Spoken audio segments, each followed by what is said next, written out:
बिस्मिल्लाहिर्रहमानिर्रहीम। आज हमारे 4 मौजू होंगे जिस पे मैं मुख्तसर से अल्फाज में गुफ्तगू करूँगा। पहला, जो आज हम एक्सपेक्ट कर रहे थे इमरान खान साहब की ज़मानत होनी चाहिए थी, उस हवाले से बात करूँगा। दूसरा मौजू है हमारा आज जो महंगाई और स्पेशली बिजली के बिल के ऊपर जो तबाही मची हुई है, हमारे लोगों के साथ जो जुल्म हो रहा है। तीसरा, CCI का गलत फ़ैसला और 90 डेज़ का इलेक्शन और उसके बारे में हमने पटिशन फ़ाइल की है। और चौथा, शाह महमूद कुरैशी साहब की गिरफ़्तारी और उनका आज फ़िज़िकल रिमांड दिया जाना। देखिए, पहले सब्जेक्ट पे अगर मैं बात करूं तो इमरान खान साहब के केस के हवाले से आज सारे दोस्तों को मालूम है कि तकरीबन 24 या 25 दिन कल हो जाएंगे वो उनकी गिरफ़्तारी को। अब 24-25 दिन के बाद ये अगर बेल, जो कि यकीनन हम होपफुल हैं कि हो जाएगी, तो मुझे बताएं कि 25 दिन या 24 दिन जो उनको इल्लीगल कन्फाइनमेंट में रखा गया एक गलत फ़ैसले के नतीजे में, तो वो 25 दिन की या 24 दिन की वो कंपनसेशन कौन देगा? Supreme court of Pakistan, Islamabad high court के चीफ जस्टिस जिसकी सरबराही में ये केस चल रहा है, उन्होंने ख़ुद इस बात को एडमिट किया है कि जो गलती नीचे वाली ट्रायल कोर्ट ने की है वो गलती मैं नहीं दोहराना चाहता। लेकिन हम ये सवाल करते हैं तो उस गलती को रेक्टिफाई तो आप कर सकते हैं, उस गलती को ख़त्म तो आप कर सकते हैं। यानी कि जो फ़ैसला आपकी नज़र में नज़र आ रहा है कि गलत है, जो आपको नज़र आ रहा है कि एक मुतासिब जज का फ़ैसला है, जब आपको एक नज़र आ रहा है कि एक जज ने आपके यानी इस्लामाबाद हाई कोर्ट के आर्डर को भी तस्लीम नहीं किया, उसने सुप्रीम कोर्ट के आर्डर को भी तस्लीम नहीं किया, उसने वकीलों को भी नहीं सुना, इमरान खान साहब के वकीलों को, उसने हमारे गवाहान भी नहीं आने दिए। ये सारे एडमिटेड फैक्ट्स हैं और 950 दिन टाइम बार्ड है वो कंप्लेंट, और वो complaint without lawful authority file हुई है।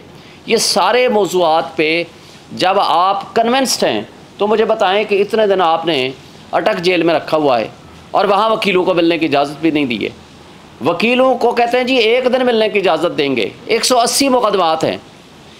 अब उसके अंदर अगर 50 वकील भी हों, 25 वकील भी हों, वो कहते हैं 1 दिन में 1 वकील आ सकता है पूरे हफ्ते में। तो मुझे ये बता दें, जेल मैनुअल को आप कहाँ ले जाएंगे? आप कानून को कहाँ लेकर जाएंगे? और हाई कोर्ट के फ़ैसले को कहाँ लेकर जाएंगे? हाई कोर्ट का फ़ैसला लेके मैं ख़ुद गया हूँ 1 से ज़ायद मरतबा, जेल सुपरिटेंडेंट से बात की है, उसको दरख्वास्त भी राइटिंग में दी है और 4-4 घंटे इंतज़ार भी किया है। वो कहता मैं नहीं मिलता, मैं नहीं मिलने देता। आप जाएं चीफ जस्टिस को बता दें, आप कोर्ट्स को बता दें। ये तर्ज़ अमल जो है ये गलत है, हम इसको कंडेम करते हैं। और उसके साथ ये भी बता दें कि भाई जब आपके पास आज का केस फ़िक्स था, ये पिछले 5 दिन से इलेक्शन कमीशन के वकील साहब इसको लंबा कर रहे हैं। ये 5 से 10 मिनट और आधे घंटे का केस है, इससे ज़्यादा का नहीं है, क्योंकि ये ज़मानत का जो केस है उसमें बेसिक सिर्फ प्रिंसिपल्स देखे जाते हैं, बेसिक पॉइंट्स देखे जाते हैं। आज 24-25 दिन होने के बावजूद उनका केस सुनवाई नहीं हो रही है और 5 दिन से सिर्फ सुनवाई हो रही है। और आज भी उन्होंने कहा था कि मैं आज फ़ैसला करने लगा हूँ 3 बजे जब वोट के गए, लेकिन 1 घंटे के बाद हमारे इंतज़ार के बाद हमें बताया गया कि नहीं जी मैं कल फ़ैसला करूँगा 11 बजे। बहरहाल हमें तो अदलिया का एहतराम है, लेकिन हम ये कहते हैं कि जब नाइंसाफ़ी नीचे आपके सामने नज़र आ चुकी है, जब नाइंसाफ़ी या इंसाफ का कत्ल आपके सामने आंखों के सामने आ चुका है, तो आप कम से कम ऐसा करें कि नाइंसाफ़ी को ख़त्म करने के लिए एक इंसाफ के इतना करें कि इंसाफ होता हुआ भी नज़र आए। सुप्रीम कोर्ट के पास जब ये मैटर पेंडिंग था, इलेक्शन कमीशन के वकील ने ख़ुद ये कहा कि जनाब हमें टाइम दे दीजिए, इस्लामाबाद हाई कोर्ट ये फ़ैसला कर ले, बाद में अपना आप फ़ैसला करें। लेकिन जब आप टाइम लेकर आते हैं फिर आप उसको डिले करते हैं, और डिले बदनीयती की अपनी बुनियाद पर करते हैं ताकि वो किसी और केसेस में कोई गिरफ़्तारी डाली जा सके, या उनको किसी और केस में बंद किया जा सके, या उनके ख़िलाफ़ कोई और एक्शन किया जा सके। इस तरह की बदनीयतियाँ वो सारे हमारे लॉ इन्फोर्समेंट एजेंसीज़ भी कर रही हैं। अफसोस से कहना पड़ता है इलेक्शन कमीशन ऑफ पाकिस्तान भी इसमें मुलव्वस है। और इलेक्शन कमीशन ऑफ पाकिस्तान को वकील कौन मिले हैं? वो वकील जो नवाज शरीफ साहब के वकील हैं, उनको लेकर आए हैं। यहाँ से आप इस नेक्सस को आप अंदाज़ा लगा सकते हैं कि कितने गैर जानिबदार है हमारा इलेक्शन कमीशन ऑफ पाकिस्तान। लिहाजा इस मौजू पे मैं मुख्तसर सी इतनी सी बात करना चाहूँगा।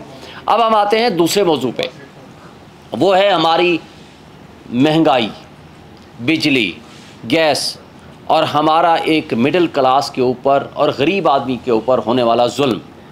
आज आप देख लें, जो बिजली के ऊपर लोग खड़े हुए हैं, मुझे बता दें कि काम गरीब आदमी का बजट 25 से 50 हज़ार रुपये कमाने वाला आदमी किस तरह एक सिंपल अपने घर के बिजली के बिल जमा करा सकता है। और ये फाशिस्ट हुकूमत जो पीछे शहबाज शरीफ की ज़ेर क़यादत मुस्लिम लीग नून, PTM और पीपल्स पार्टी की जमातों ने इस मुल्क के साथ जो जुल्म किया, उस वक्त मैक्सिमम कहते थे जी महंगाई है 16 रुपये का यूनिट, आज 50 रुपये से आगे चला गया है। और अभी ये जो मगरमच्छ के आंसू बहा रहे हैं कि हाँ जी बड़ी महंगाई होगी, हम भी शामिल होंगे आपके साथ एहतजाज में, इनसे पूछा जाए कि भाई ये जो नौ मुंतखब हुकूमत, मुंतखब नहीं, ये जो नया केयर टेकर सेटअप आया है, ये तो मुंतखब नहीं है। ये तो भाई इनके पास तो और कोई काम ही नहीं है सिवाय इस बात के कि ये इलेक्शंस कराएं चले जाएं। बारूदी सुरंग तो आप लगा कर गए हैं कि ये जी CCI का फैसला करके पहले मरदमशुमारी करें फिर इलेक्शन में जाएंगे। लेकिन आप बता दें, आज तो जो मीटर रीडिंग हुई है वो तो पिछले बिल्स के हिसाब से हुई है, पिछले जो यूनिट्स थे उसके हिसाब से हुई है। जो पीछे सागदार और आपकी हुकूमत लगा कर गई है ये इसके ऊपर टैक्सेस, उसके ऊपर हुई है। और ये तो अभी जो 5 साढ़े 5 रुपये इन्होंने बढ़ाए हैं, इसका तो अभी आगे आएगा। लेकिन मुझे बताएं कि ये जुल्म जो आप ढा कर गए हो, आज इनकी पुरानी लीडरशिप के चल रहे हैं किस्से कि जनाब जब आपसे वोट मांगने आए आप इनको ये बिजली का बिल दिखाओ, आप इनको गैस का बिल दिखाओ। और यानी जो गैस का बिल था वो डबल ट्रिपल पे चला गया है, और बिजली तो आपके करीब से नहीं गुजर सकती। मैं अपनी बात करता हूँ, मेरा घर के 3 पोर्शन है, एक पोर्शन मेरा खाली है। जो पोर्शन मेरा खाली है उसमें कोई नहीं रहता, उसका बिल 20,000 रुपये आया है। 20,000 बिल उसका आया है जो पोर्शन मेरा खाली है। मैं सर पकड़ के बैठता हूँ कि भाई खाली है, मैंने अलग से इसलिए लगवाया था कि 3 पोर्शन है, 3 मीटर लगा लूँ, ये डिस्ट्रीब्यूट हो जाएगा तो बिल कम आएगा।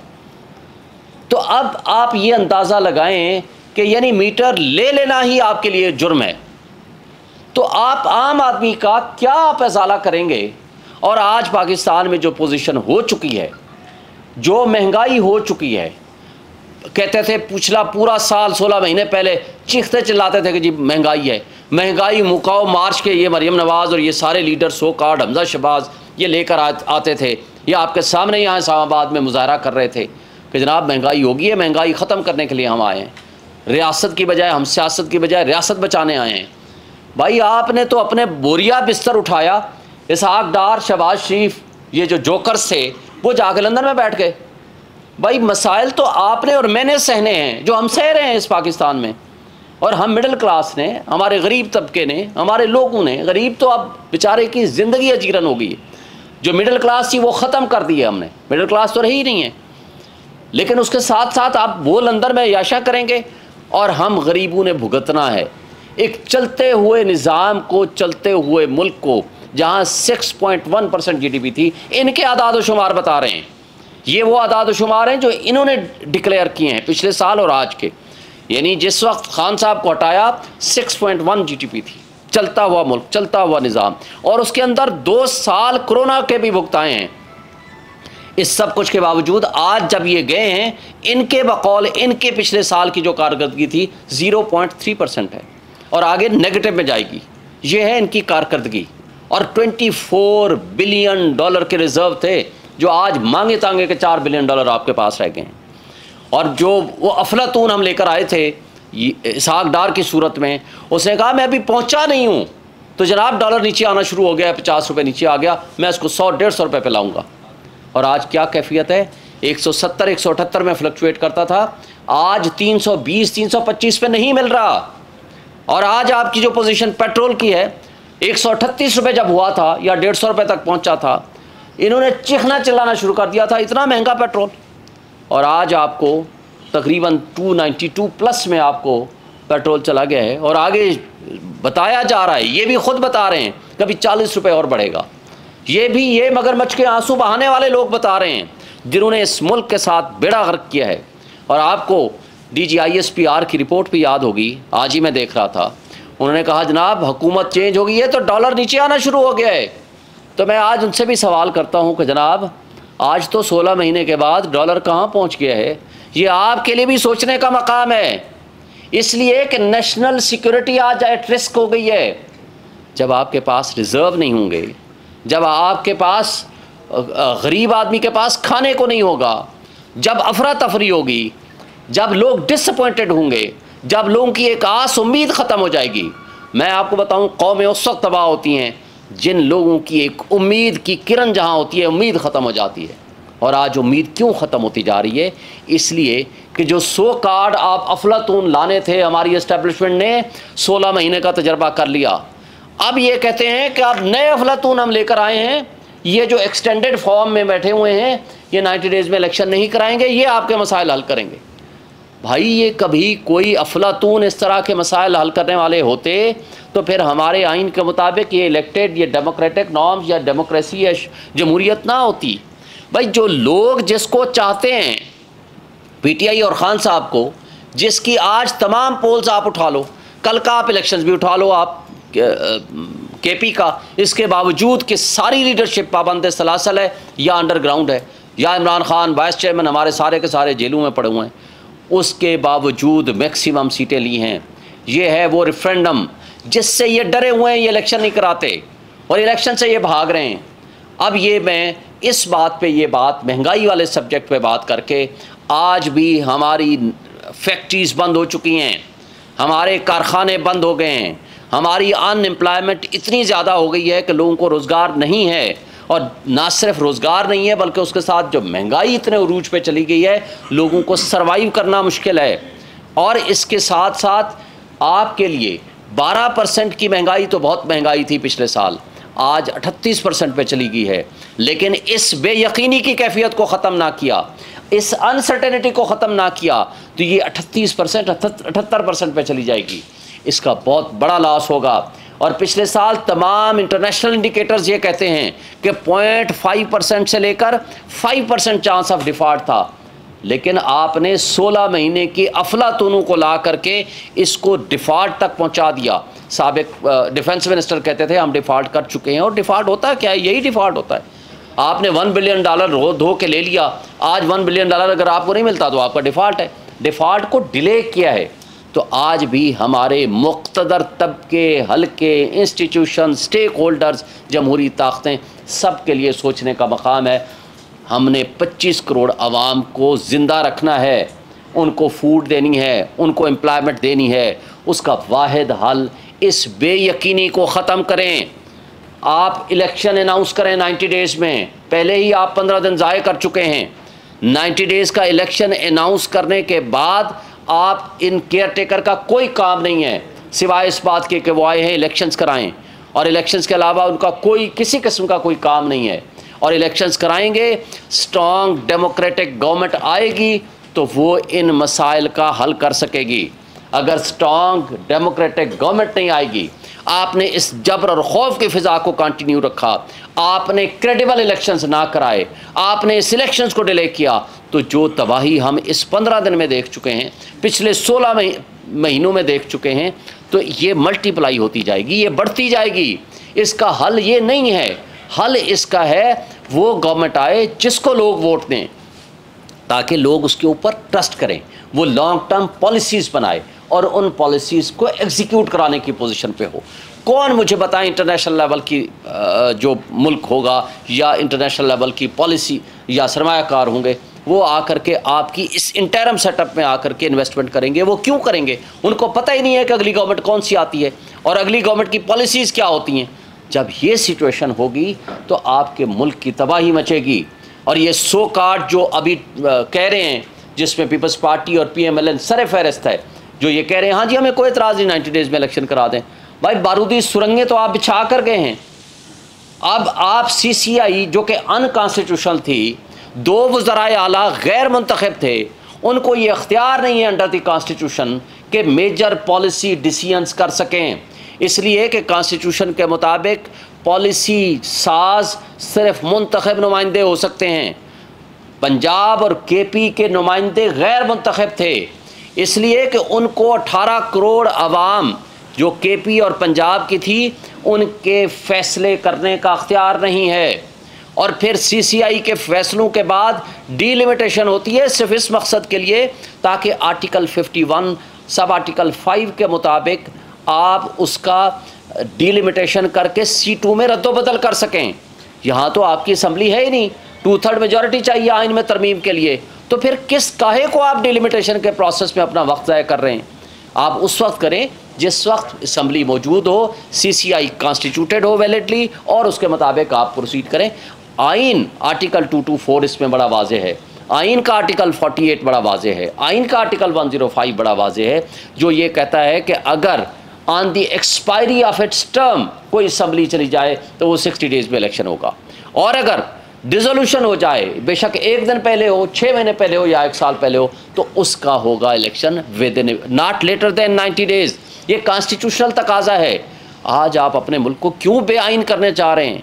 दुनिया पूरी में देखा, तैयब अर्दगान का आपने देखा इलेक्शन, उनने वक्त से पहले इलेक्शन कराया कि वहाँ इतना बड़ा ज़ल्ज़ला हो चुका था और 50,000 के करीब वहाँ फौत हो चुके थे, शहीद हो चुके थे उन ज़ल्ज़ले में। तो मुझे बताएं, उन्होंने तो इलेक्शन अपने वक्त पे कराया, बल्कि 1 दफ़ा नहीं 2 दफ़ा इलेक्शन कराया। तो आपको क्या हो गया है कि 2 सूबे पहले गैर आईनी आपने 9 महीने से बिठाए हुए हैं, फिर आप इस मुल्क को लेके जाना चाह रहे हैं। एक उनके साबिक सेक्रेटरी इलेक्शन कमीशन का एक मैं पढ़ रहा था, सुन रहा था एक TV प्रोग्राम में, उन्होंने कहा जी अगले साल मई में होंगे, कोई लोग कह रहे हैं कि अगले साल फरवरी में होंगे। भाई इतनी अनसर्टेनिटी क्यों पैदा की हुई है?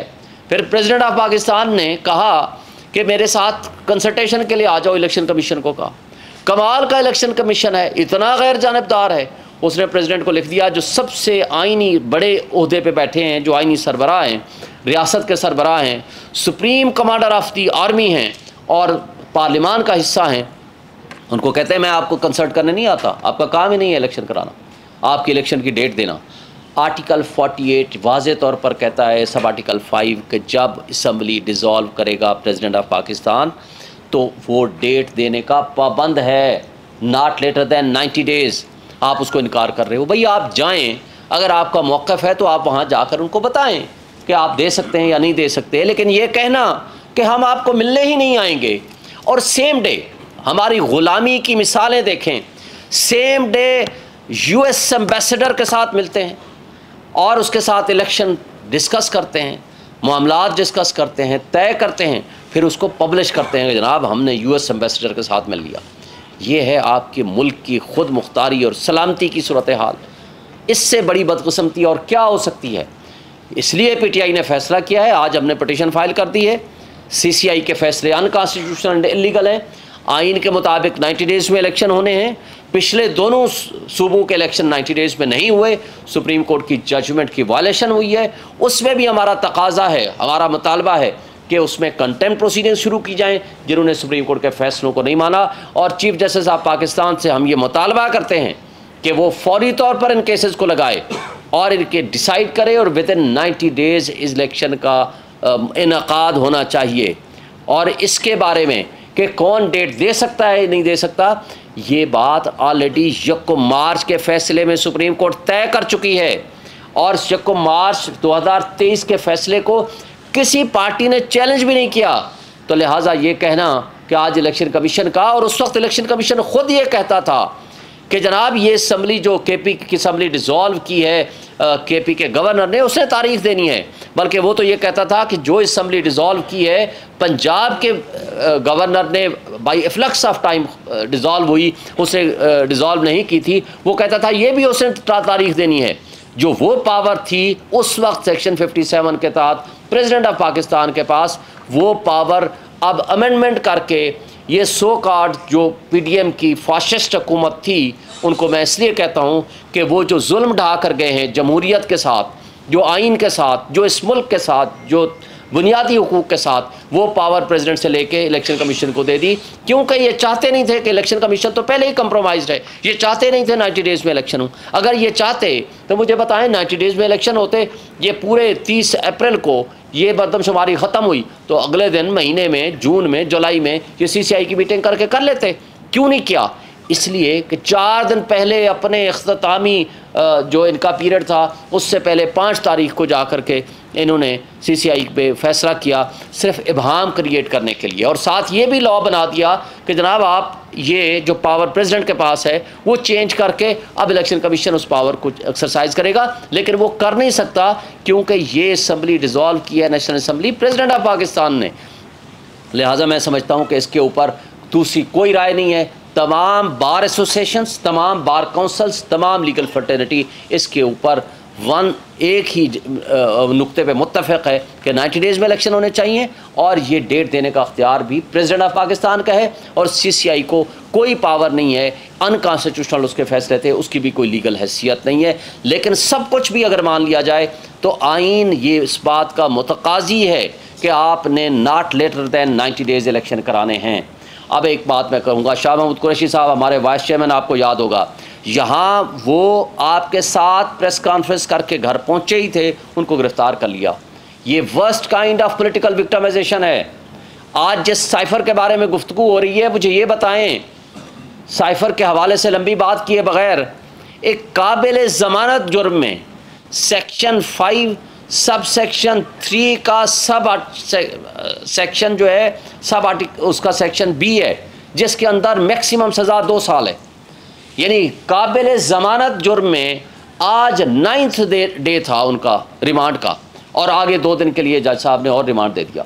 हम ये समझते हैं कि ये हमारे इदारे कंप्रोमाइज़्ड हो चुके हैं, हमारी लॉ इन्फोर्समेंट एजेंसी कंप्रोमाइज़्ड हैं। इसमें अदलिया को आज़ादाना रोल अदा करना चाहिए, अदलिया को इनका हिस्सा नहीं बनना चाहिए। इसलिए कि साइफ़र के बाद, साइफ़र का हमने कब मुतालबा नहीं किया, इमरान खान साहब ने जनरल तारिक की सरबराही में, जनरल रिटायर्ड तारिक की सरबराही में कमीशन बनाया और उस कमीशन की सरबराही से उन्होंने माजरत कर ली।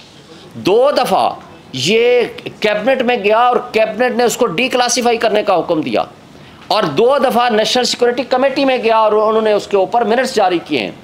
उन्होंने कहा है कि US एम्बेसडर को डिमार्श किया जाए। आज तो साइफ़र के कंटेंट्स इंटरसेप्ट की स्टोरी के बाद एडमिट किए हैं अमरीकी तर्जमान ने। उसने कहा है कि 2 डिप्लोमेट्स के दरमियान होने वाली गुफ्तगू थी, यानी कंटेंट्स ऑफ साइफ़र एडमिटेड हैं। अब आगे शहबाज शरीफ साहब ने जब नेशनल सिक्योरिटी कमेटी की मीटिंग की, उसमें असद मजीद को बुलाया, तलब किया कि आप आएँ जी, आप अपने कंटेंट्स के बारे में बताएं। उसने कहा यस बिल्कुल ये हुआ है। फिर उसके बाद उसने फ्लोर ऑफ द हाउस में खड़े होकर कहा कि मैं इसके ऊपर एक बड़ा हाई लेवल का कमीशन या इंक्वायरी कमेटी बनाऊंगा। तो भाई बनाते ना। और उसने ये भी एडमिट किया कि उसके अंदर बहुत जो थे अल्फाज ऐसे थे जो कि सही नहीं थे, वो हमें थ्रेटनिंग अल्फाज थे। भाई थ्रेट फिर किसको कर रही थी? और उसके बाद जो साजिशी किरदार इसके अंदर मुलव्वस थे वो ख़ुद ही तो बेनिफिशरी थे। तो इसका मतलब है कि उसके ऊपर आज भी हम मुतालबा करते हैं कि जुडिशल कमीशन बनाया जाए, कि जो जो किरदार उसके अंदर इन्वॉल्व है उनको सामने लाया जाए, बजाय उनको सामने लाने के जिन्होंने एब्सोल्युटली नॉट कह के, जिन्होंने मुल्क की सलामती खुद मुख्तारी का दिफा किया, आज उनको आप मुल्ज़िम बना रहे हो।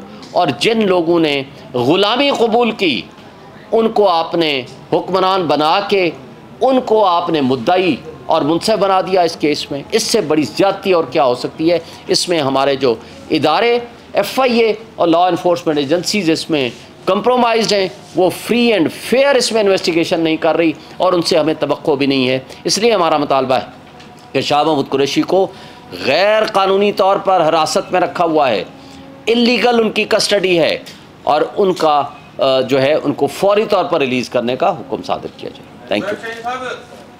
आपने महंगाई का जिक्र किया है, लेकिन आपने इस बात का जिक्र नहीं किया कि ये सारा कुछ तो IMF की वजह से हो रहा है और IMF के साथ एग्रीमेंट तो शौकत तरीन फाइनेंस मिनिस्टर पाकिस्तान ने उस वक्त किया था और जिसको बाद में वायलेट करने की वजह से IMF ने ये सारा कुछ किया है। तो आप तारीख को 10 अप्रैल 2022 से क्यों शुरू करते हैं? उससे पहले क्या तारीख? एक बात आपको बता दूं, IMF का ये पहला प्रोग्राम नहीं था।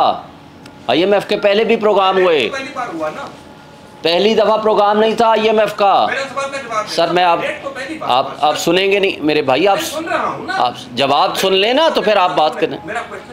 क्वेश्चन मैंने सुन लिया, आप मजीद जो सुनना। जी जी अच्छा चलो। 2 मिनट सुना तो मेरा ख्याल है क्वेश्चन आपका ख़त्म हो गया। जी आप बुलाएं, बोले आपको मैं ताकि जवाब दूँ तफसील के साथ। मैंने ये कहा है कि पहली बार 19 प्रोग्राम हुए IMF के, पहली बार 19वां प्रोग्राम है जिसको गवर्नमेंट ऑफ पाकिस्तान ने वायलेट कर दिया था। उस वायलेशन के नतीजे में IMF की तरफ से पेनल्टी कंडीशन लगाई गई और इसको आप हज़फ करके अगली बातें तो कहते हैं, लेकिन ये बातें क्यों नहीं? अब आप ख़त्म हो गया ना, अब आप बीच में ना बोलिएगा। नहीं बोलेंगे। पहली बात आपको बताऊं कि अगर 19 प्रोग्राम से भी ज़ायद हुए हैं मेरी इन्फॉर्मेशन के मुताबिक, 19 प्रोग्राम भी अगर आप मान लें, भाई हमने तो इस मुल्क को चलाया, इस मुल्क को हमने रोज़गार दिया, गरीबों के लिए रोज़गार के मौक़े पैदा किए। और अगर आप कहते हो कि हमने वायलेट किया, मुझे ये बताएं कि मिफ्ता इस्माइल साहब पैसे कहाँ से लेकर आए थे? भाई वो जो अफलातून आप लाए थे, जिसने यहाँ उतरते ही मुतकब्बराना अंदाज से इसहाक डार ने कहा था मैं उनको बेहतर जानता हूँ, मैं संभाल लूँगा, उनको कर लूँगा। पूरा साल जो उसने आपके साथ इस मुल्क का खिलवाड़ किया मईशत के साथ, जो 100 कार्ड अफलातून आप लाए थे, अगर ऐसा होता तो मिफ्ता इस्माइल को पैसे ना मिलते। हमारे पास हर चीज़ का जो पैसे जो आप कह रहे हो ना, हमने हर चीज़ का रिकॉर्ड रखा था। जो महंगाई मुकाओ वाले आए थे वो करने देते ना हमें साल, हमारा हम जाने और हमारा काम जाने। आप हमारे पार्ट में वो चीज़ ला रहे हो जो करने का काम है। आज जब जंग की कैफियत होती है तो आपको स्ट्रॉन्ग स्टेप्स लेने पड़ते हैं। स्ट्रॉन्ग स्टेप्स क्या हैं? तकरीबन 18 बिलियन डॉलर सालाना, ये मैं आपको रिपोर्ट बता रहा हूँ, ये बड़ी इंपॉर्टेंट बात है। 18 बिलियन डॉलर सालाना के करीब आपका अशराफिया, जिसमें आपके सिविल ब्यूरोक्रेसी, जिसमें आपकी मिलिट्री ब्यूरोक्रेसी, जिसमें आपके जजेस, जिसमें आपके जर्नैल, जिसमें आपका सारा हुक्मरान तबका ये मुफ्त मराहत लेता है, जिसमें आपकी बिजली, जिसमें आपका गैस, जिसमें आपकी गाड़ियाँ, जिसमें आपका पेट्रोल, वो क्यों नहीं ख़त्म करते? 1 बिलियन डॉलर के लिए तो आप ग़ुलामी कबूल करने को तैयार हो। भाई आप क्यों नहीं ये मराहत ख़त्म करते? अगर आपसे मुल्क नहीं चल रहा तो मैंने आपको कहा ना 5% का, कहाँ मैक्सिमम 0.5% से 5% डिफ़ॉल्ट का चांस, और कहाँ आपने आपका डिफेंस मिनिस्टर कहता है हम डिफ़ॉल्ट कर चुके हैं। आज आपकी वो महंगाई है जो आज आपकी 1 साल पहले थी या 1.5 साल पहले थी। आप खुद आपके सामने है सारा कुछ जो कुछ हो चुका है। बात यह है कि ये इन लोगों ने जिस तरह की गवर्नेंस की है, जिस तरह की करप्शन की है, जिस तरह की 87 इनके मिनिस्टर से 45 इनके मिनिस्टर्स, वज़ीर व मुशीर वो थे जिनके पास कोई महकमा नहीं था। मुझे बता दें ये मुल्क चलाने के काबिल था जो जिन्होंने जिस अंदाज से चलाया। तो कल जो आने वाला कल है फैसला महफूज किया गया, कल अगर सुनाया जाता है रहाई या सजा बरकरार, दोनों सूरतों में आपकी स्ट्रेटजी क्या हो? देखें, हम समझते हैं कि ये केस 5 से 10 मिनट का केस है। बदकिस्मती से सुप्रीम कोर्ट के हुक्म को हाई कोर्ट नहीं मानता, हाई कोर्ट के हुक्म को ट्रायल कोर्ट नहीं मानता। ये एडमिटेड फैक्ट है कि ट्रायल सुप्रीम कोर्ट और हाई कोर्ट के फैसलों को उसने नहीं माना ट्रायल कोर्ट ने, और ये हमें सुने बगैर किया। हमारे गवाहान की फहरिस्त को कहा गैर मुतल्लका हैं, और पहले कहा 1.5 घंटा ये मुतल्लका हैं, अपने गवाह ले आइए 1 घंटे 1.5 घंटे के अंदर। हमने कहा वो कराची में हैं, हमें 1 दिन या 2 दिन दे दीजिए। और ये on the face of it नज़र आ रहा है कि आर्डर सस्पेंड होगा, सेंटेंस सस्पेंड होगी। लेकिन अगर नहीं होगी तो कोई फ़र्क नहीं, हम उसको चैलेंज करेंगे सुप्रीम कोर्ट ऑफ पाकिस्तान में। हमें इससे किसी किस्म का हमें कोई गिला शिकवा किसी से नहीं है, लेकिन हम ये कहते हैं इंसाफ का जो कत्ल हुआ है उसको रेक्टिफाई आपने करना है जब आप खुद मानते हो कि हमारे साथ नाइंसाफ़ी हो रही है। Thank you.